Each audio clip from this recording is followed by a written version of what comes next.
Hello all. Let's finish section 2.1. Last part of 2.1. We are discussing uh, identifying a function if a graph is given to you, correct? Let me draw here few graphs for you. Then we will discuss how to identify if the given graph represents a function.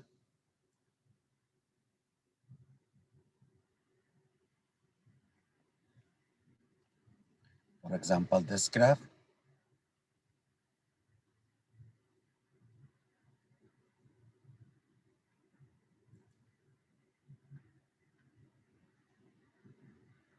a circle. Oh, it's not even looking like a circle, just think it's a circle. And one more maybe.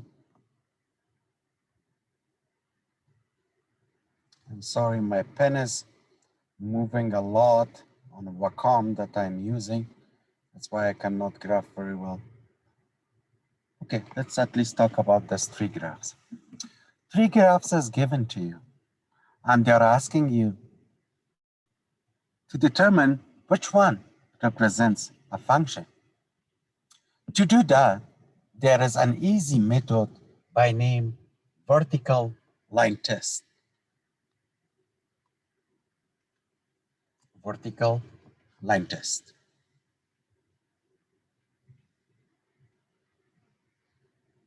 As you see in the name of this method, you have to draw a vertical line in different parts of the graph and check if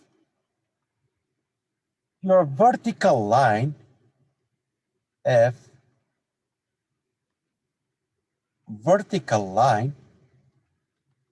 intersects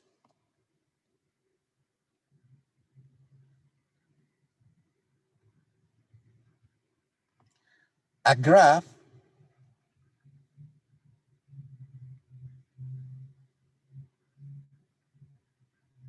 only and only at one point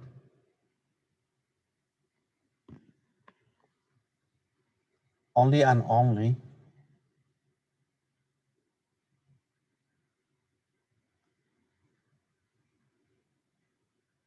at one point the graph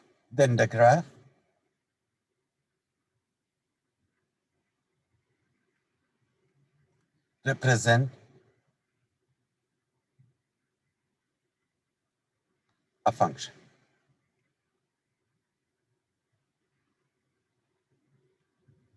This method, we call it vertical line test.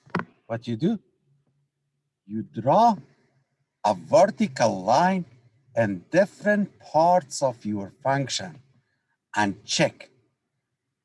For example, here I draw this red vertical line. If my vertical line only intersect, this is the part that you intersect, right? The function once at one point, but I have to check different places, correct? Make sure that all parts of the graph, my vertical line intersects at one point, then this graph represents a function, because any part of this graph that you draw on it a vertical line, your vertical line only intersect the graph once. Such a graph represents a function. Look at this. If I draw here a vertical line, you see, immediately the vertical line intersect the graph twice. Then this one, not function. This graph doesn't represent a function. This one, yes, it's a function. Let's test this one. If I test here, 1 point. If I test here, 1 point, right? Still, it's 1 point. Then it's a function. Or maybe this example. Let me draw one more.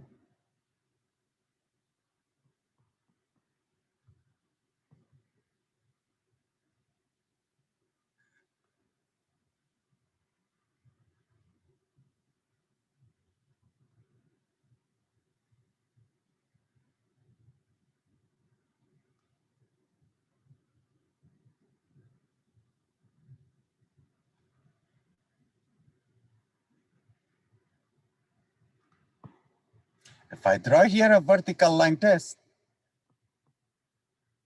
you see, my vertical line intersects the graph twice, not function.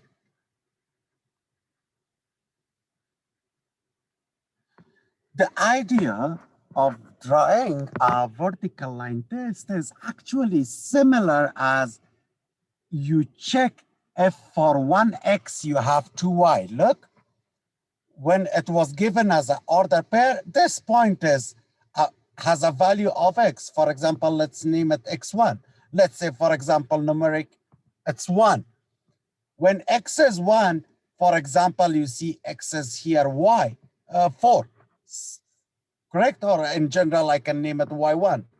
When x is 1, you see again, you have a value for y, -4.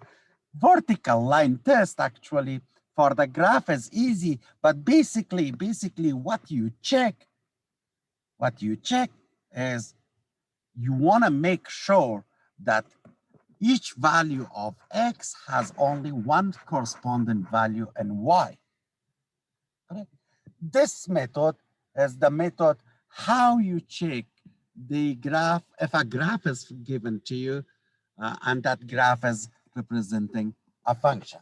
There are more graphs on page 224 of your book that you can check, and you can draw a vertical line on them and just check if it represents a function or not. Correct?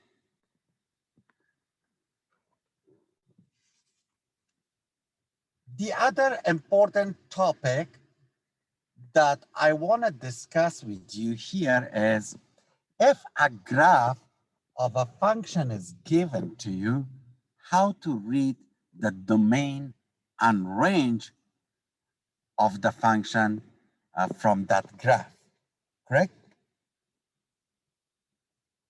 Because you learn how to find the domain and range if order pairs or relation is given to you.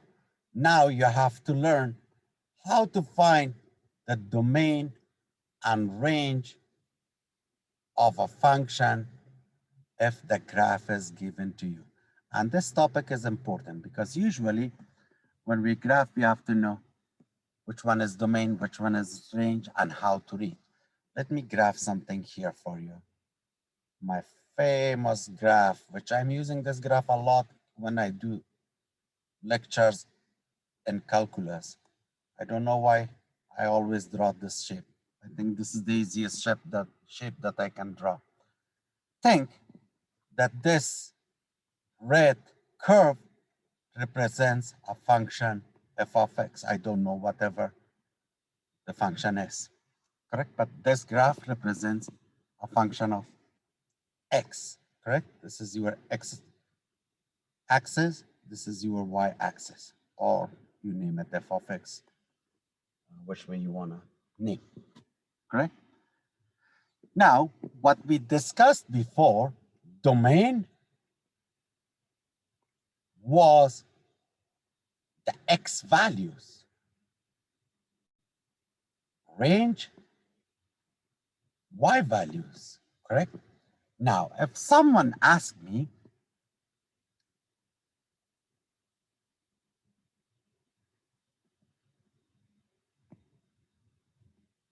to read the domain and range of this function, what is the domain of this graph? To find the domain of the graph, always read the x-axis. You already know the meaning of closed circle at the end of the graph. Closed circle means the graph stops there, correct? Just read now the value on the x, where the graph stops. -1, -2, 3, 4, 5, 6. Open a parenthesis, put -6. Then comma, read the other side. 1, 2, 3, 4, 5. The graph stops at 5. Then -6, comma 5 is the domain of the given function. Correct? Now, I want to read the range.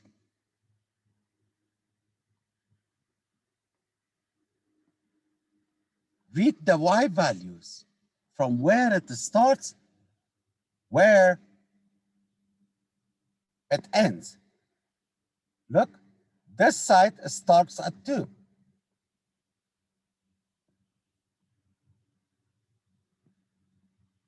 Correct?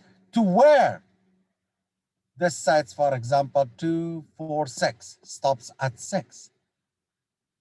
Then the range of this function is, I'm sorry, it's a closed circle. If it was a class, students all start already shouting on me, hey, sir, use bracket. Because we are dealing with closed circle, you have to use bracket, right? It's notation form. Starts at 2, ends at 6. Then bracket 2, comma 6. Let me do another example. Same shape. Same shape.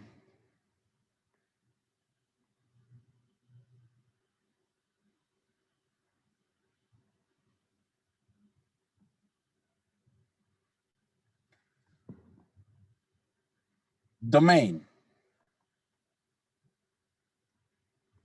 Where the domain starts. For example, 1, 2, 3, 4. The domain starts from 4. Should I use for 4 parentheses or bracket? Remember, for open circle, you are using parentheses. Also for infinity and negative infinity, you always use parentheses. For closed circle, you always use bracket. Then start, parentheses start from 4 and ends to 1, 2, 3, 4, 5, 6, comma 6, bracket. This is how you read the domain. Same way, read the values of y, you can read the values of range. One more example, then I'll go to next topic.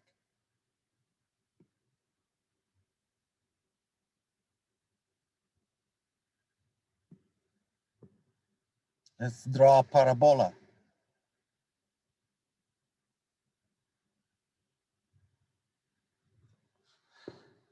If you see at the end of your graph, this arrows, it means it never ends. The graph continues moving on, correct? Then what is the domain of this function?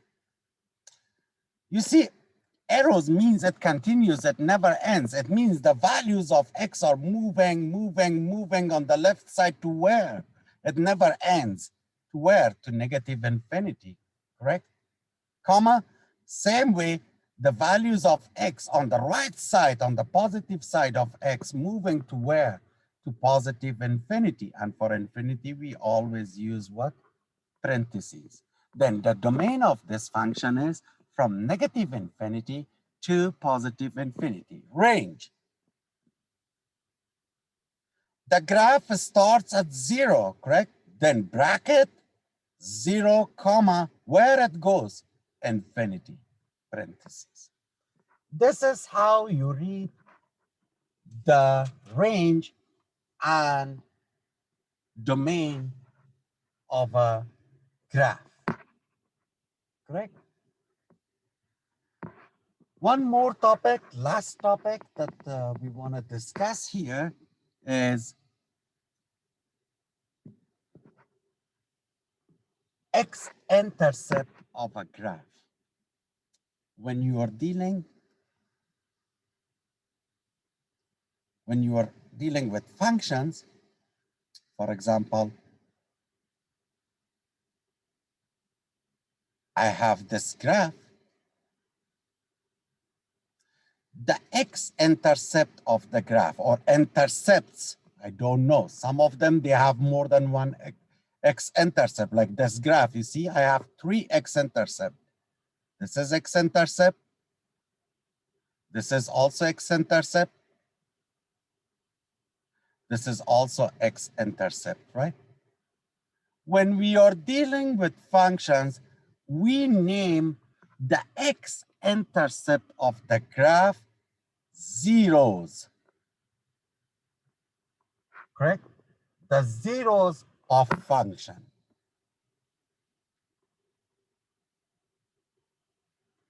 Remember, please, these terms, because on the test day, if I ask you find the zeros of the given function, don't start fighting with me. Oh, you never teach us how to find the zeros. I don't know what is zeros. Find the zeros of a function. It means find the x-intercept of the function, correct? I am not going to, I'm sorry.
I'm sorry, I kind of break. I had a call to just take and deal with. We were talking about the zeros of a function. The zeros of a function means the x-intercept. That's it. Zeros means x-intercept. Let me tell you one thing. A function can have 1 0 or more than one. But definitely, a function only can have one y-intercept. Actually, this is another method to check if a graph is representing a function. If you have more than one y-intercept, that means that graph is not even a function, cannot represent a function. The graphs of the function, they definitely have one y-intercept. Some of them may not, correct? But they can have many zeros, one or many zeros, correct? This was the last part of your lecture that I discussed with you. I will stop the lecture here. 2.1 was about basics of the function. See you next time in section 1.2. And we are discussing in 1.2 a little bit more about graph of the functions, very important things like symmetric, even functions, odd functions, what is we are talking about, maximum, minimum points of the function. I will cover all those topics with you in section 2.2. I will stop the lecture here and see you in section 2.2.